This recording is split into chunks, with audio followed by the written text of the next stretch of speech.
ہمارے ایک رشتے دار ہیں, انہوں نے کہا یہ لفافوں کا تبادلہ نہیں ہوگا شادی بیاہ میں, سب رشوت ہے, حرام ہے, سب کو پتا ہے اتنے 500 دینے 1000 لینے. انہوں نے کہا نہیں ہوگا.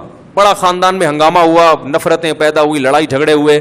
کہہ رہے ہیں وہ دن آج کا دن 15-20 سال ہو گئے, ہم آ گئے سکون میں, نہ کوئی لفافہ دیتا ہے, نہ کسی کی بچے کی پیدائش پہ ہمیں لفافہ دینا پڑتا. ان کو پتا ہے یہ اس ٹائپ کے ہیں ہی نہیں, ان کا فرقہ ہی الگ قسم کا فرقہ ہے, ٹھیک ہے نا. اب محبتیں بھی ہیں. میرے سگے بھائی کی شادی ہوئی تھی تو اس میں مکس گیدرنگ ٹائپ کی, مکس گیدرنگ تو نہیں تھی, سنا تھا کوئی میوزک وغیرہ موسیقی وغیرہ, وہ بعض لوگوں نے زبردستی تھوپ دی. ہمارا خاندان ایسا نہیں تھا تو میں بائیکاٹ کیا, میں نہیں گیا.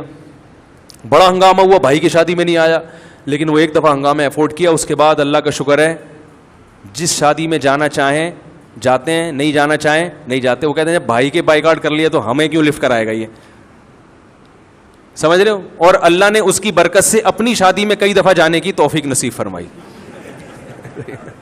یہ ایک الگ فائدہ ہو گیا, کیونکہ جب انسان میں کانفیڈنس پیدا ہوتا ہے پھر وہ کہتا ہے میں اپنی منمانی زندگی گزاروں گا. اپنی منمانی سے مراد جس کو میں صحیح سمجھوں گا اس کو فالو کروں گا. جب پبلک کی پرواہ نہیں ہے تو پھر دوسری شادی میں بھی پرواہ نہیں ہے, تیسری میں بھی پرواہ نہیں ہے. سمجھ رہے ہو کہ نہیں سمجھ رہے؟ بھائی جب جائز ہے دلائل سے ثابت کرو, غلط ہے تو مان لیں گے, نہیں ہے تو جاؤ ایسی کی تیسی.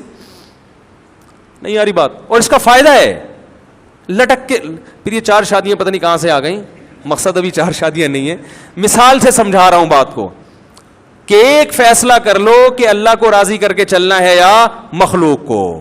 اللہ کو راضی کر کے چلو گے, مخلوق وقتی طور پہ ناراض ہوگی, پھر یہی مخلوق آپ کے گیت گائے گی. اور اگر مخلوق کو خوش کر لیا ابھی خوش ہو جائے گی, بعد میں پھر کوئی کسی سے آج تک خوش رہا نہیں ہے. یہی غیبتیں کر رہے ہوں گے بیٹھ کر بات.